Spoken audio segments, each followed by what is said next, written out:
Good evening, everyone. Good evening, and welcome to Transplant Talk with Naishanda. I am your hostess with the mostest, and I am delighted that you all have come to watch another episode of Transplant Talk with Naishanda. But this is a special edition. Oh, we got next. The ladies got next. I know you all seen the gentleman of Transplant Talk with Naishanda, and we had the discussion of life before and after transplant. But this evening, I have some beautiful queens. Okay, these are the beautiful queens of Transplant Talk with Naishanda. But again, this is a mental health edition. A mental health edition. Hello, everyone that is coming on. I am delighted that you all are here. Hello, Nick. Hello, how are you? Hello, Cedria. Hello, Miss Strong. How are you? Okay, so of course you all know that again, this is, we're talking about organ donations. These beautiful queens have lived a life before and after transplant. How did this affect their families? How did this affect their mental health? What did they do for self-care? How did they, work out relationships? Because I know, illnesses can be sometimes a deal breaker, for some people. But these ladies are here to tell their stories. And yes, I said it, we got next. So, of course, Naishanda did not have a kidney transplant or any kind of transplant. So I have a special co-host for this evening. You all know her as the beautiful and the illustrious queen, Miss Aubrey Bella Langston. Audrey Bella Langston. Wanted to make sure I said her name correctly. All right, so we call her Bella, and she is beautiful. I promise I picked a good batch of women because they are all smart, beautiful, and intelligent, and they are strong women. So I'm going to thank them now for being a part of this show and for being so vulnerable and transparent about life before and after transplant. Now, just to make sure, I have to make sure I cover all of these bases. If you would, please go to my website, save1000lives.squarespace.com, and you can become an organ donor there. Registerme.org. All these ladies are here because somebody said yes. Because somebody said yes, these ladies have been given a second chance at life. Okay. Also, if you're watching, please go to our YouTube channel, Transplant Talk with Naishanda. Become a subscriber. Click that notification bell, and we'll let you know when we're coming on. All right. And again, if you're interested in becoming an organ donor, please go to. Let me make sure I have it here. Please make sure that you go to Donate Life Florida, fill in this information, click other, and specify. That's right, Save 1000 Lives. So again, tonight is a special edition. It's a mental health edition. And I'm just delighted that you all are here. Again, hello, Jared. Hello. And hello, David Stevens. So we are going to, hello, David. We're going to get down to business. We want you all to do me a favor, please. Please do me a huge favor. And this is what I need you to do. I need you to text, tag somebody about this broadcast. Okay? Because I want the queens. I need the queen story to be heard. So I'm going to bring on one of the queens herself, my co-host for tonight, Miss Bella. Miss Bella. Hey, Steve. How you doing? All right. Hey, Tony. That's another man of Transplant Talk with Naishanda, the gentleman. And here is Miss Langston. Here is Miss Langston. Hello. Hello, my dear. How are you, beautiful? I'm great. I am great. Thank you so much for I guess I volunteered you to be my co-host, for tonight. And I know you all will do a remarkable job being able to tell your stories. And we know how very serious mental health is Yes. in these day and times, especially with COVID. So I want to make sure that you are in good hands. Mm-hmm. and everyone is watching. So thank you so much again. I will Thank let you you for tell having me. your story. And I'm hearing a little feedback. All right. So I'm going to go backstage and I am going to, I'm just going to executive produce this thing. All right. Y'all have a Okay. good one. Awesome. Well, thanks again so much, Naishanda for having me. I love her show. As we all know, these type of issues are never ending. We can never get enough hosts to host them. And so without further ado, I just want to go right into it because we want to get all these wonderful queens out here to share in their stories. Let me start off by sharing a little bit about myself. Again, Audrey Bella Langston. I also host a live podcast on Facebook and YouTube, initially called Sisters Against Kidney Disease, but recently I've chosen to change that name to Bella's Hope for Healing. I wanted to expand on various health topics. My passion, of course, is kidney disease. But we've got so many illnesses going on out here, people, that they all need to be addressed and can oftentimes lead into kidney disease. I myself was diagnosed with kidney disease in 1994. Right out of the Chicago Police Academy. I am a retired Chicago police officer of 21 years. And I got sick out of nowhere. And long story short, found out I had the disease, which is called focal segmental glomerulosclerosis. Yup, it's super long. Trust me, it took me a while to learn how to pronounce that correctly, but medically it is short-termed FSGS. And so from that point on, that changed the entire dynamics of my life. However, I'm not complaining. God is good, and he brought me through with a living donor who was my godson, Roger Reynolds. Shout out Roger Miguel Reynolds, who gave me a kidney. I was on dialysis 6 months. I chose PD, and I'm fortunate because many people are on there for years. I was only on 6 months before everything went through with his testing, and he was able to donate me a kidney.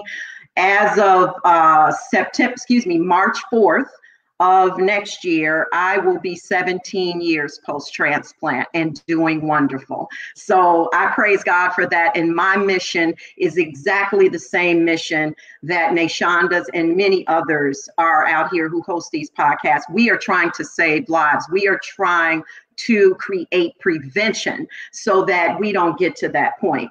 So without further ado, that's a pretty quick rehash of my story. I want to get these other beautiful ladies out here. So Shonda, would you please bring our queens out?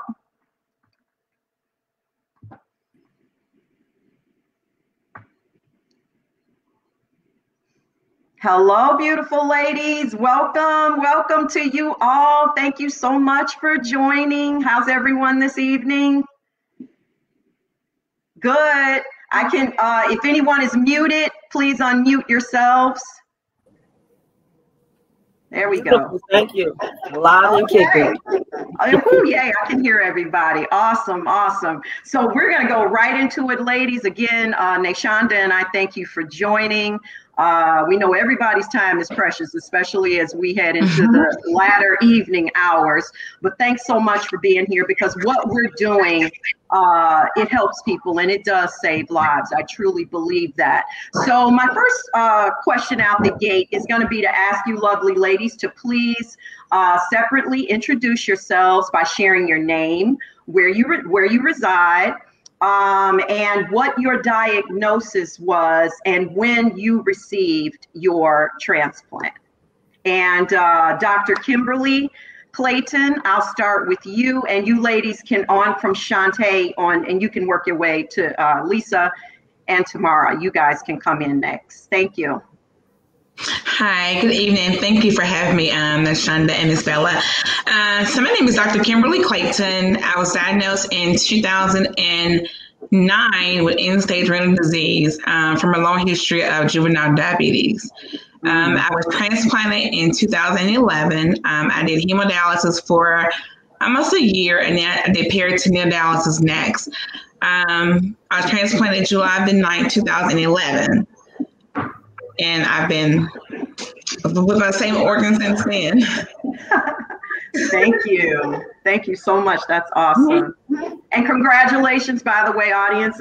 Dr. Kimberly just received her doctorate, so congratulations on that. We're so proud of you. Thank you. Thank you. Thank you. You're welcome. Good evening, everybody. My name is Shantae Bird. I'm from Atlanta, Georgia. I was diagnosed with lupus and renal failure in October of 2008. I did dialysis for 7.5 years. March 21st of 2016, I received a successful transplant from Emory University. That's wonderful. Thank you. Awesome. Wow. Hello, everyone. My name is Lisa Baxter. I have polycystic kidney disease. I'm from New York. I did 12 years of dialysis. I did hemodialysis in center, and I got my transplant June 29th, 2016. So I'm coming up on my birthday. Whoop, whoop. That's awesome. Thank you, Lisa. Great. Thank you. I'm Tamara. I'm Tamara Y. Walker. 6 years post-kidney transplant recipient. And I also have experienced polycystic kidney disease. It's a hereditary illness that's passed down through families. I've experienced renal cell carcinoma, which is kidney cancer, which resulted in both of my kidneys being removed, which is called a double nephrectomy. I've had dialysis for a number of years. But then here's the turnaround. I've received a deceased kidney transplant, and that is back in 2014. I'm so thankful for that. Right now, I am an author of my first book, Medical Bill from Heaven. And I describe or I share my experiences with polycystic kidney disease, dialysis, all that I have been through. And so you can find that. I'm T.Y. Walker, Medical Bill from Heaven. I also am an ambassador with a number of organizations in the kidney and the transplant community. Shantae and I also are peer mentors with Georgia Transplant Foundation, and I reside in Athens, Georgia. I was initially uprooted from Virginia, over 300 miles away, to be near my family, my supportive family. And so, like I said, right now I reside in Athens, Georgia. And thank you for having us. Thank you, ladies. Wow, just one amazing testimony after the other. And just what I love about our situation, the thing, you know, is I always feel that God has a plan. And I know I'm getting an echo, so if you guys hear that, I apologize. I'm not sure where that's coming from. But the wonderful things that I know that you've shared, like your book and the continuation of Kim's education into a doctorate, and Lisa has written a few books, and I'm not at the book phase yet. I'm getting there. I'm working on it. But I'm sure Shantae is doing some wonderful things or working towards it. And I think I'm so love the fact that I'm able to be in this industry of health in different ways. And so that just brings me great joy. And it sounds like it's bringing you guys joy with that as well.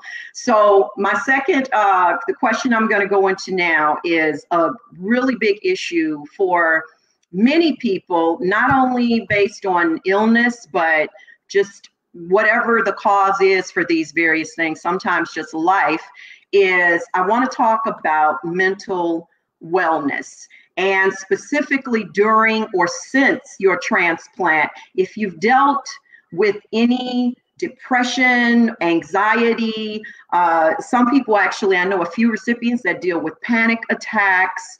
And a lot of this sometimes after transplant is predicated upon medications, but some of it isn't. And sometimes I think that it can be due to the just the day-to-day stressors of life and whatever, is going on in our lives. So again, we'll use the same format in sharing for that, if you guys don't mind talking about that. Well, for me, let me just say this. So when I was initially diagnosed in 2009, I was a registered nurse. And again, being in the medical field, sometimes even we can be in denial. I think I was in denial for the first year till I realized that my numbers were trending upward. My creatinine level was trending upward. My BUN was trending upward. So I knew that I was headed toward end-stage renal disease. I didn't want to accept it at first. And again, I am religious and I am spiritual, so I did trust God. And it came to the point that if I had to do dialysis, I'd rather be here doing dialysis than not be here. And I knew it came down to a matter of life and death, because that's how severe it got to the point that I just was afraid of dialysis. I don't want to do it, to be honest. I was transplanted after 5 months. Awesome, great, perfect. I'm healthy, I'm good. 9 months later, my husband gets killed in an accident. He drove trucks for UPS.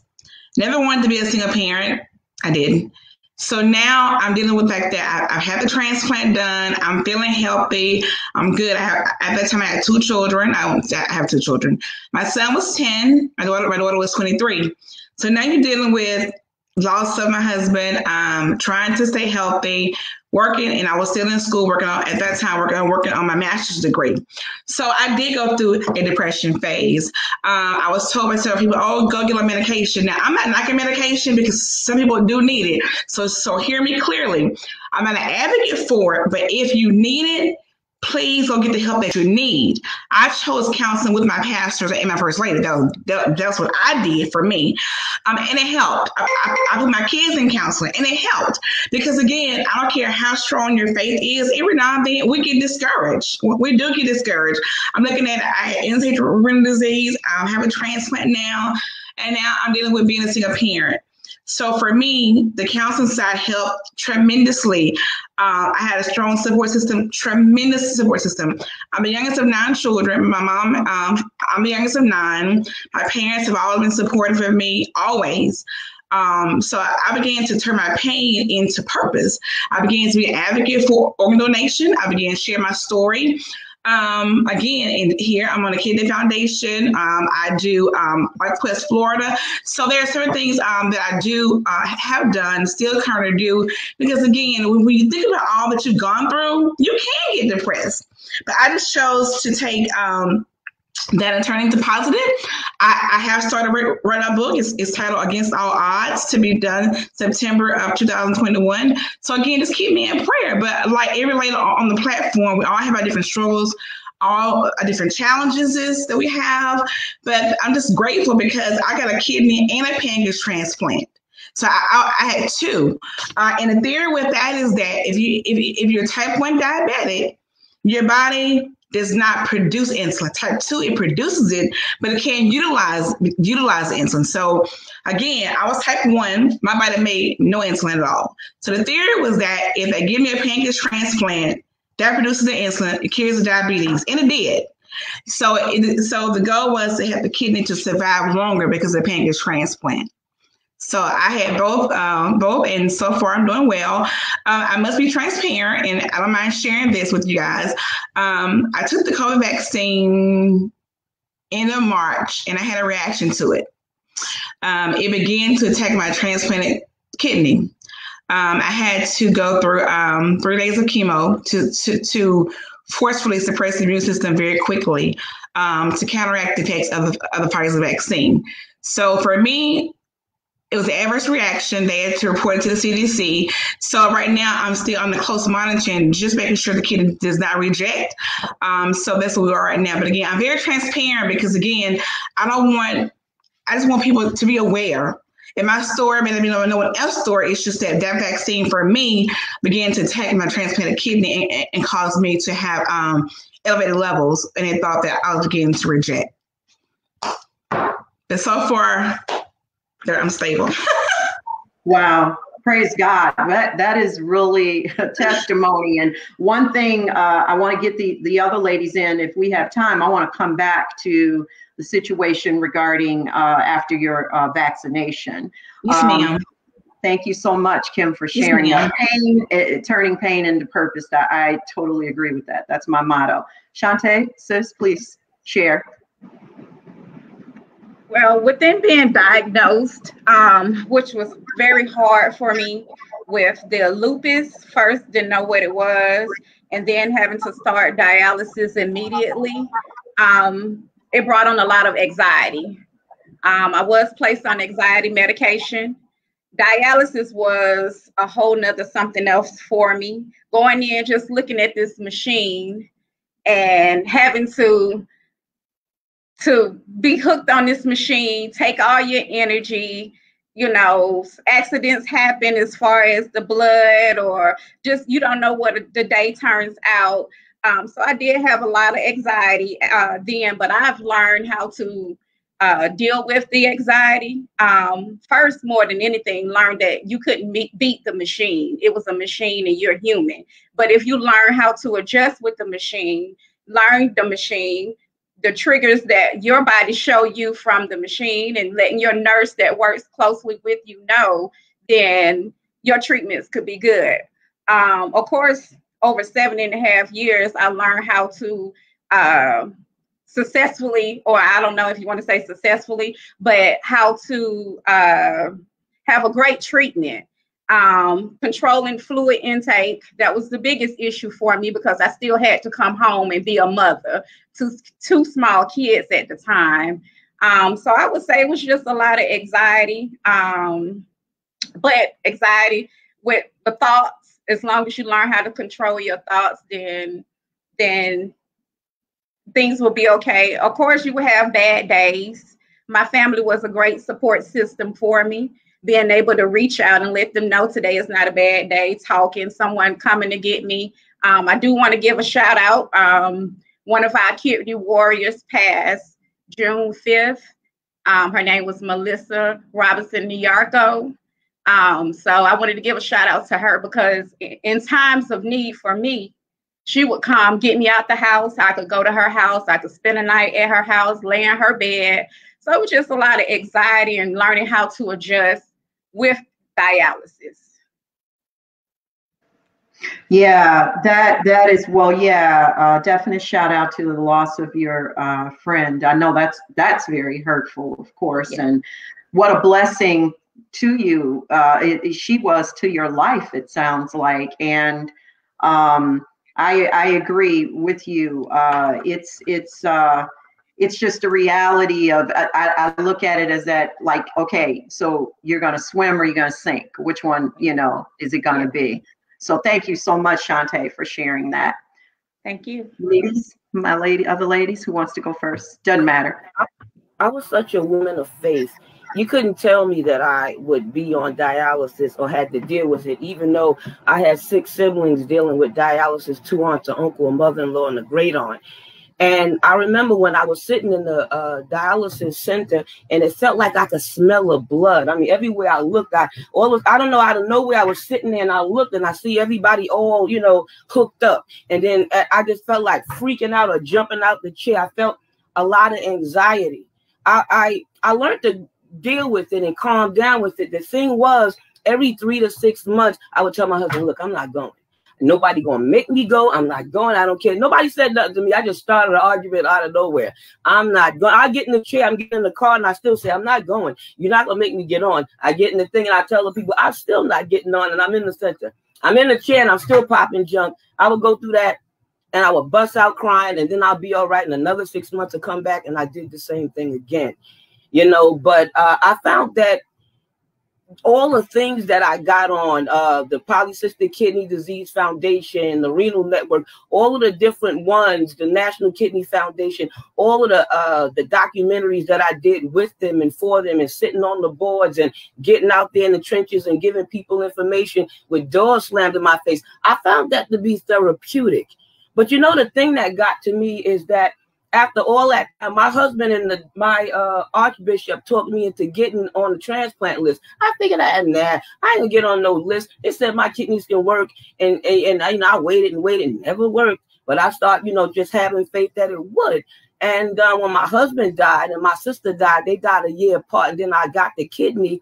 The first thing what bothered me when I got a transplant is that it wasn't at the hospital. So I started having issues. They told me that would happen to me. They said, Lisa, your husband's gone now. And once we give you the kidney, some of the things are going to start to bother you. I didn't believe it at first, but then it really did. I would wake up, like looking for my husband or talking about him or expecting my sister to be there, and they both wasn't. And with my sister, the bishop and my husband asked me to go to counseling. When my husband died, I put my own self in counseling. You know what I mean? And I didn't think I would need that, but boy, I recognized I needed it because I didn't recognize myself. I didn't want to get out of the bed. I covered my head up. I didn't care if the bills didn't get paid. I just could not seem to get out of that hole. It scared me because I tried everything to get out and I felt like I was going deeper.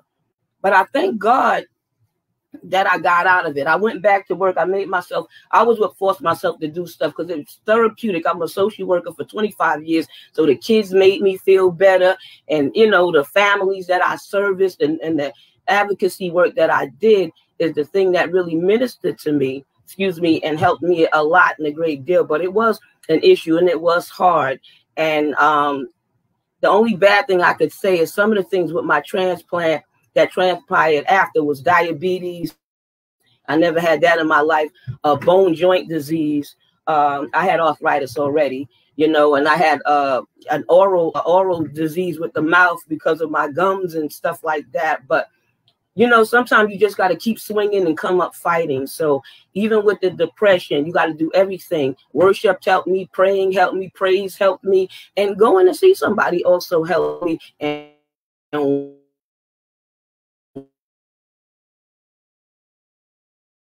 work always blessed me. A gift I could to bless myself as well as blessing others. So that was therapeutic for me. Thank you. Wow. Yeah. Thank you, Lisa, for that. And what I like is that even in the midst of everything that you were dealing with, you were able to recognize that it's a big difference recognizing and dealing with the fact of when you're dealing with, depression, as opposed to just allowing it to consume you and go down and, into that downward spiral, which only gets worse and worse and worse. And oftentimes it's what leads people into suicidal thoughts. They feel hopeless and helpless. And so that's really great that you went through a lot, but yet, of course, with the grace of God, you were able to pull yourself out of it. Thank you for sharing. Ready, Queen? I'm ready. We're talking about mental health. There's depression, and anyone who wants to say that there isn't, I'm going to say you're a liar, right? For me, all right? And I'm just only sharing my experience. I have polycystic kidney disease, and I shared this with Lisa. It's hereditary, passed down from generation to generation. So, like I said, initially, I'm from Virginia originally. I was born and raised there. I did see my illness in the others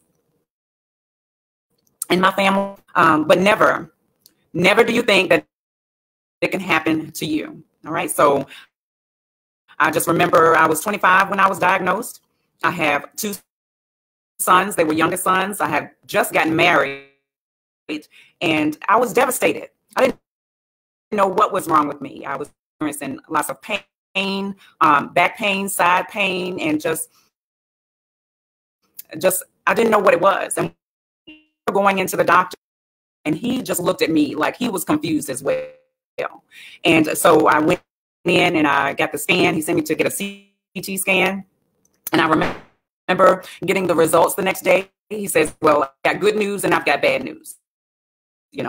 Well, hey, give me the good news first. I want that. And he tells me, hey, it's not cancer, but it is polycystic kidney disease. So I was devastated again.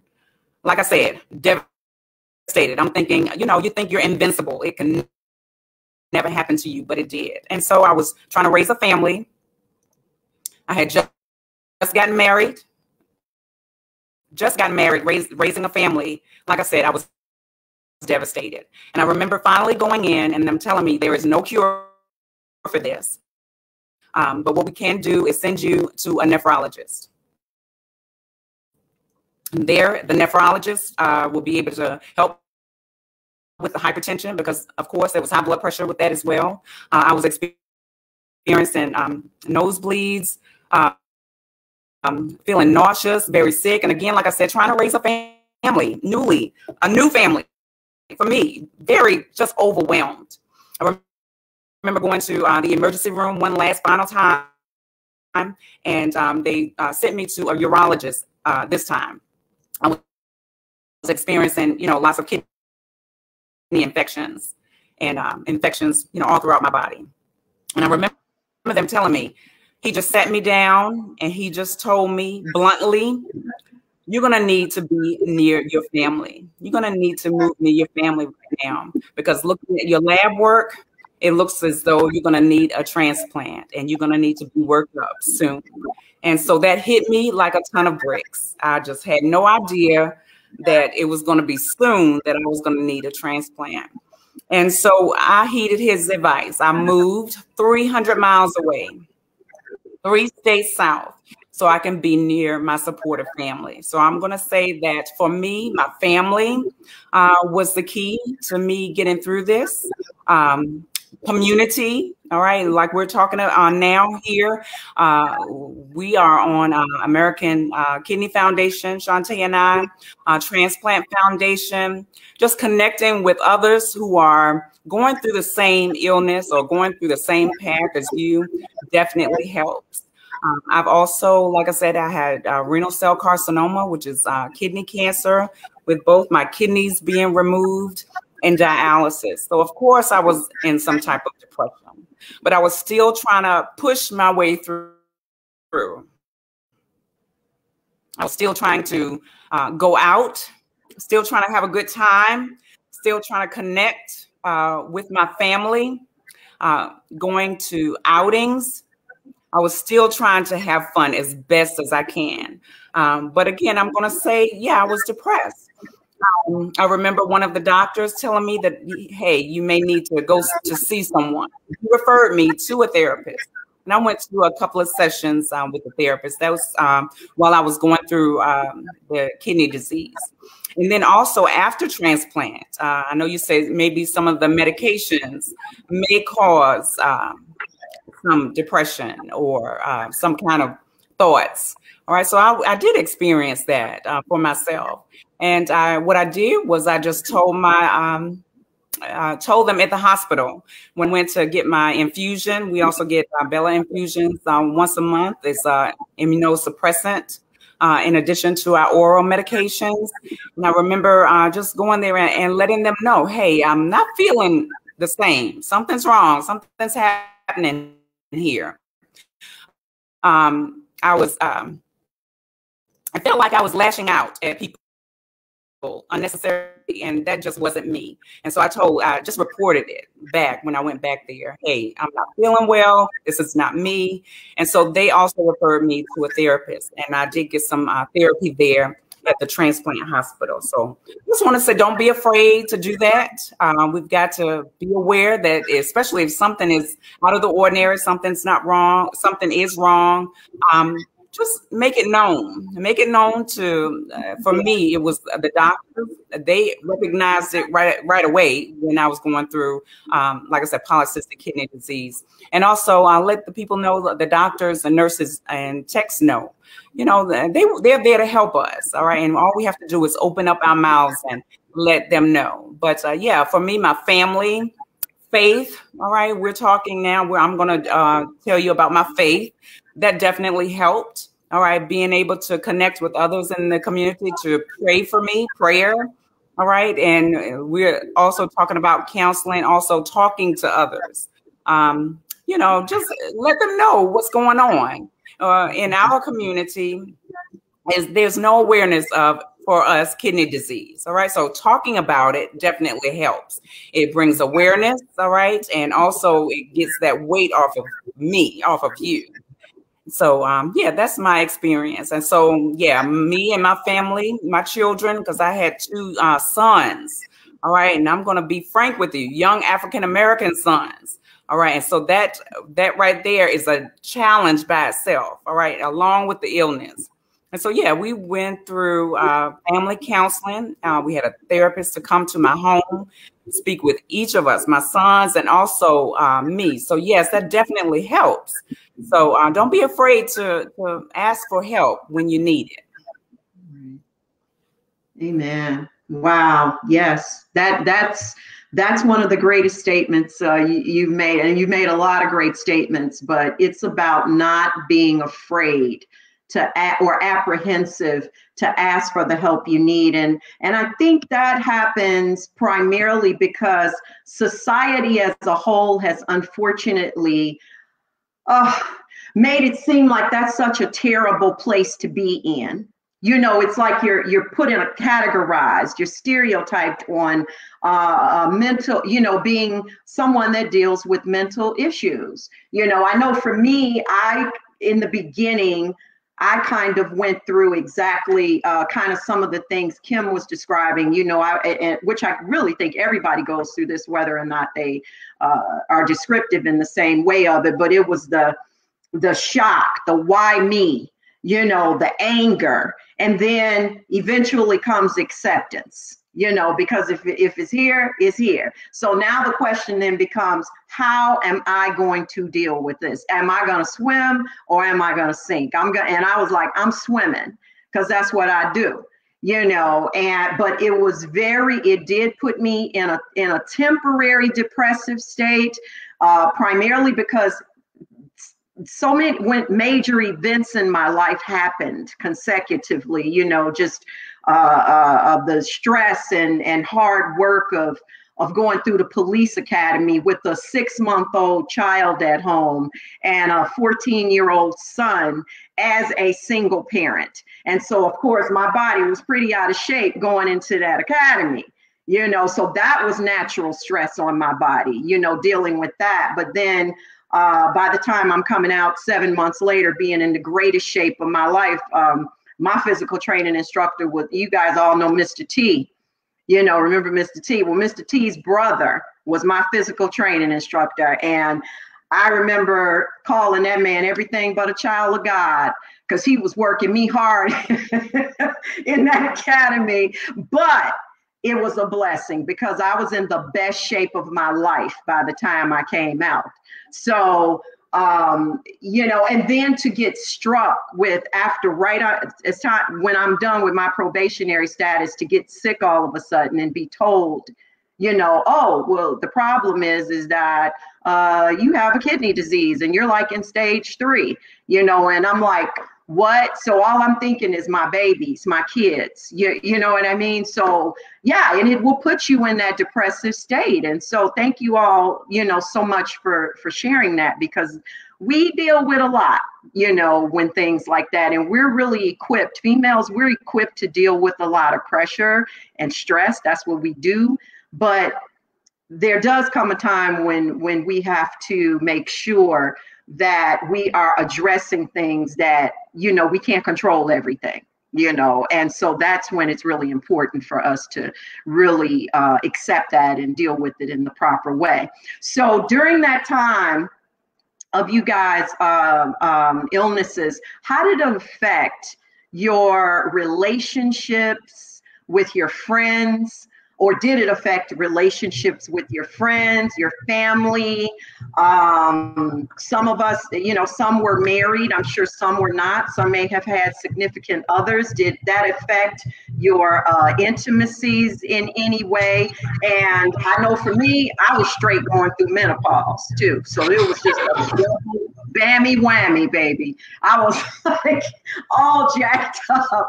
So if you guys would like to start sharing about that, you know, that'd be great. Shantae, could you start us off with that? Yes, as far as my relationship with my families and friends, they're actually how I made it through.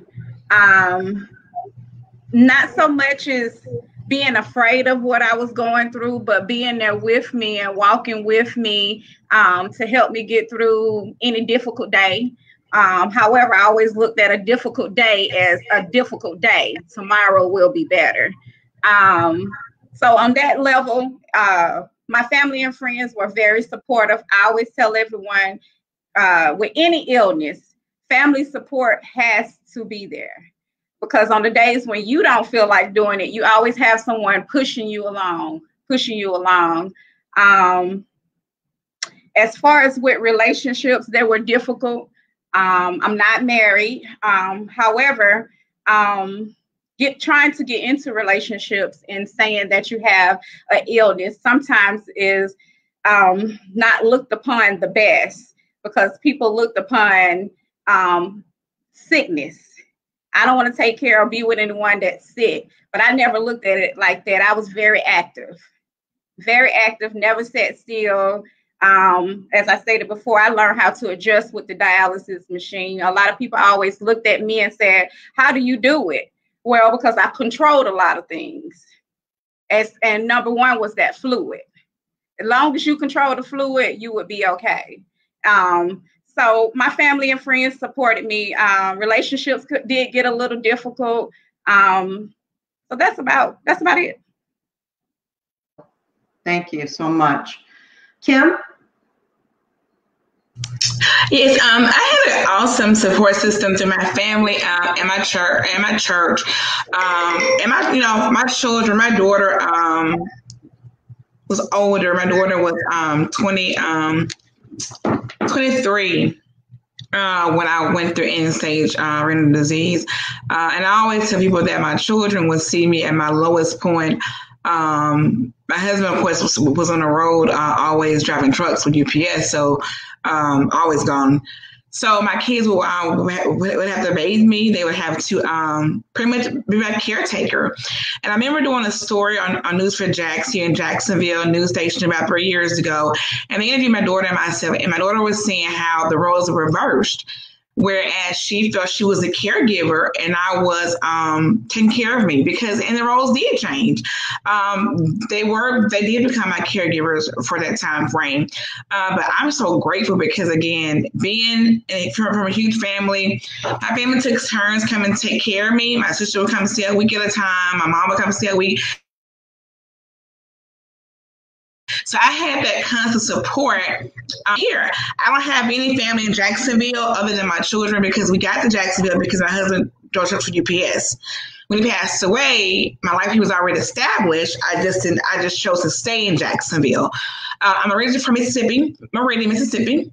And so my parents are there. I have a few siblings there, but really we're all scattered. So having that system was a lot for me. And then I have family and friends here in Jacksonville that really stepped up to take care of me, my family, and they're like my family. You know, we may not be blood family here, but I have some awesome friends here in Jacksonville who stepped up. I mean, whether it's coming and bringing food to my home, whether it's coming taking care of my children, they did that. And there's so many to name that I wouldn't dare begin naming because I don't want to miss anybody. But so that helped me a lot. When you talk about intimacy, I'm not sure about the other young ladies, but when I started hemodialysis, it was hard for me. And like Shantae said, when you go into the dialysis center and you're seeing people like you on dialysis, it does affect you mentally, because I'm like, it's more of people that look like me on dialysis than it is any other race. I remember being there my third month there, a young lady younger than me coded next to me and passed away. That was hard because, again, we're all here together and you're tied to the machine for 4 hours. You know, you're cold, you're tied to the machine, and it does get difficult because you're like, gosh, it does. That's why I wanted to do peritoneal. Now, with intimacy and peritoneal, those of you who have done it, then you know what you have in your stomach. There's a tube in there's a port. So you have to adjust to those if that's your preference. My preference was that I just didn't. It was hard. I mean, and your hormones are affected, and there's just so many things that are affected when you're on peritoneal dialysis. That's as a whole, So I was grateful for the transplant. I think that you have to have a support system. No one can do this by themselves. No one can do this by themselves. You have to have that support, whether it's your family, your friends, your spouse, whomever it is, you have to have that system. So I know for me, my church family, got me through a lot of hard, difficult days. My faith, my prayer got me through a lot of difficult days, because there are days that I'm like, to hell with this. I'm just tired. I want to throw the towel in. And I'm being transparent, because that's how I felt at that time. I was like, I'm tired of this. I'm tired of being on this machine. I'm tired of going to this place 3 days a week. And then I'm working a full-time job. I'm in school, working on my master's degree. So it's like, it never stopped. So, but again, my family, my children were my biggest support system. And my friends here in Jacksonville that really got me through a lot of difficult days through prayer and encouragement. Amen. Thank you so much. Tamara? Yes, I agree. Again, with the faith, all right, the friends, the family, all right. Like I said, I was uprooted. 300 miles away. So I did. I had family and close friends that I had for numbers of years, and I left them, and I moved here to Georgia. So here in Georgia, I'm dependent on the family that's here, but they were very supportive. I do remember when I had to fundraise, my family definitely helped me, yard sales, lots of different events that they held for me. But I remember one time my cousin says, "Hey, we're gonna plan another event. It's gonna be in another city. It's such time." And I remember telling her, "Hey, I don't want to do anything else. I don't want to do anything else. Don't plan anything else for me." And she just looked me dead in the eyes and said, "Hey, you don't have a right. You don't have a right to say that you're giving up. We've done all this for you. We're here to support you. We've sacrificed all this time, our Saturdays, we sacrificed for you, and you don't deserve to say that you're giving up." And so that definitely helped me and reassured me. So I do agree, definitely, like you said, family pushes you through, because you definitely have those hard times. Like I said, for me, my sons, they were younger then. There are times you don't want to get out of bed, especially like you said, after dialysis, you're extremely tired, but you just push yourself through. And friends also can help. I remember for me, I was definitely trying to go out. I was still trying to go out on Friday nights, on the weekends, and then family, we got together as family and we went out, we ate out, and especially everybody's birthday, we got together. So that definitely pushed me through, because you had to attend those events. But I do remember, like you said, cutting out on the fluids.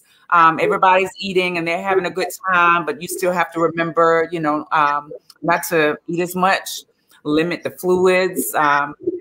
Definitely. So I don't want to hold everybody up, but definitely friends, family, definitely helped those relationships to push me through. And especially even now that, we're in COVID, connecting and talking to someone over the phone or doing the Zooms, like we were doing, or just, texting to just conversate with someone else.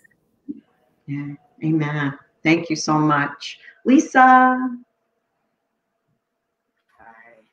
Well, my family was very supportive because, I had some of them that was on dialysis. That was helpful.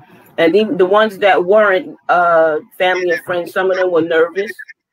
Some of them were scared. They didn't really always understand what dialysis was about, or they treated you like you was dead or dying already in the grave. But, or they said, "Oh my God, Lisa, you got so black." You know what I mean? "Lisa, is that you?" And I said, "Oh yeah, it's me," But they was there for me. Yeah, I mean, even with the transplant, they was there for me, cooking, getting things, because you can't go out for so many weeks and couldn't do a lot of things. And even the members of the church was also, there and stuff like that for me. But during the dialysis days and time, people did try to understand, and some would ask questions and some would really avoid it because they look scared and shaken. But intimacy wise, with my husband that I was married to for 23 years, I got sick first, he got sick second. You know what I mean? So when we both were sick, that was one thing. But when I was the only one sick and he was still the great vibrant one, it was hard intimacy wise, because we were you get into a nice flow of things, and then dialysis will slow it down or kill it. So you had to be crafty and you had to be smart if you're going to get intimate. So I knew, for one thing, I learned not to ever, never do it on the day that I had dialysis. So if you want to be cute and sweet and sexy and stuff like that, don't do it on the day you got dialysis, because you're going to need all the rest of fuel and food that you would need.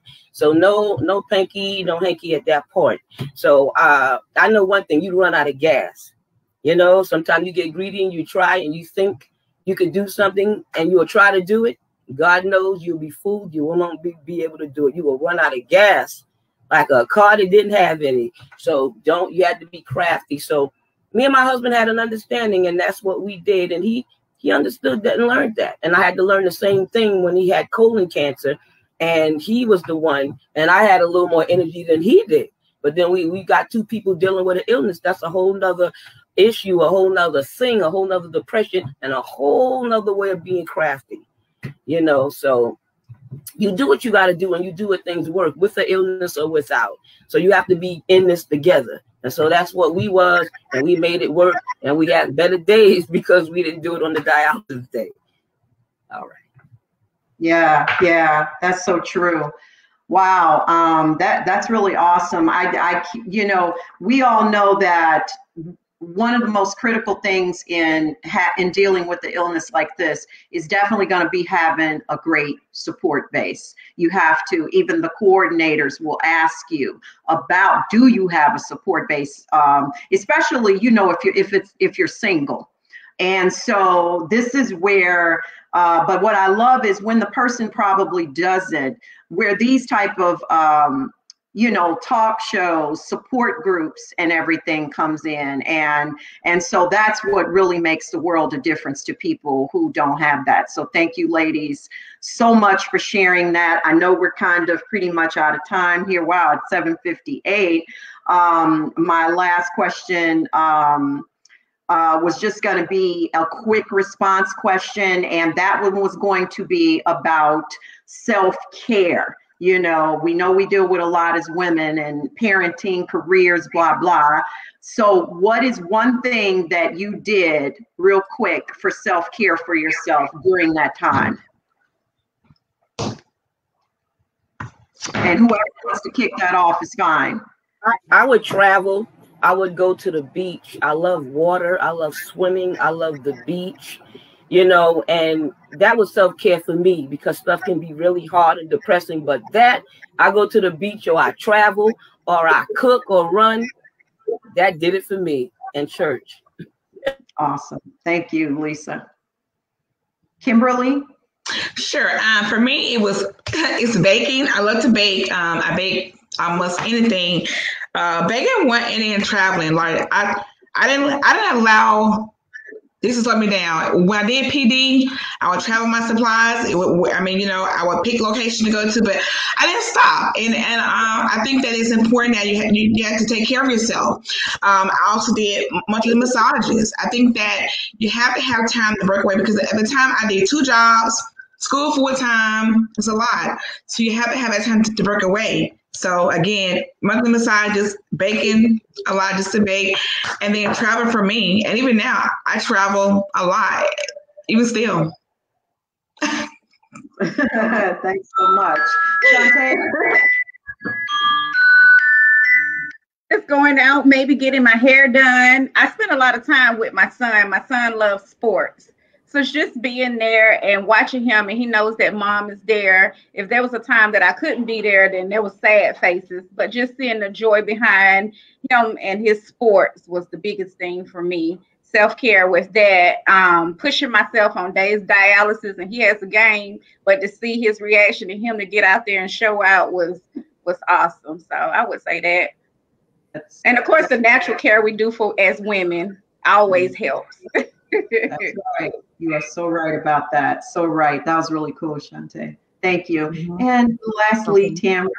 Yeah, so I'm going to say I like music. I love music. Okay, so and I dance. And so for me, dancing does a lot for me on the inside. All right, dancing, music. All right, and that's, like I said, still while going through dialysis. Now, I want to say I take an hour for myself in the mornings, so that I wake up at 6 o'clock.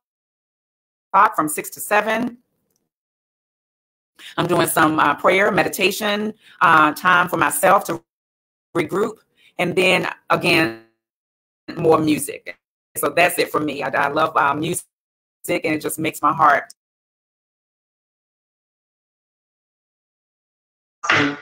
Well, ladies, this has been so wonderful, and I want to thank you guys so much. And of course, we want to thank our girl Naishanda for allowing us to use this share. You guys are all sheroes in my book, transplant warriors, and it's just important for all of us to keep doing what we're doing and to help others. Am I at this, my brother's keepers? Yes, we are. We are our brothers and sisters keepers. So you guys continue to remain healthy. We hope that you all listeners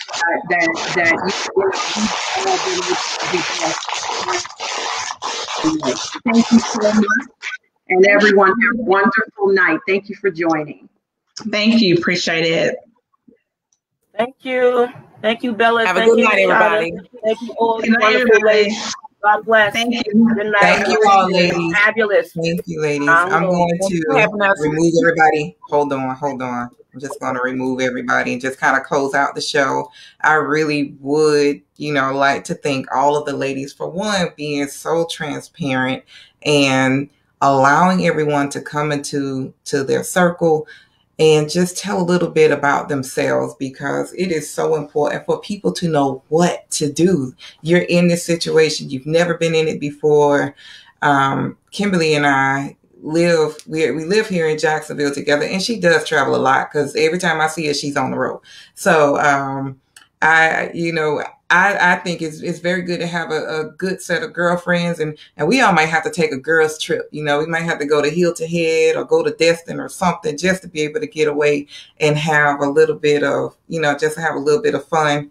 I do appreciate you all for watching. Thank you. Y'all know my Mississippi people. I love y'all, and my Atlanta people. I love you all. David Stevens, thank you so much for all your kind words, and the men of Transplant Talk. I thank you all, so much. I am a self-care person. I fully believe in, going to get nails done, hair done, whatever needs to get done. I'm going to do it just to try to, get into my safe and healthy or happy place. So thank you all again for watching. We will have a part 2. We just want to be able to get this out because mental health is affecting us a great deal, especially in our community.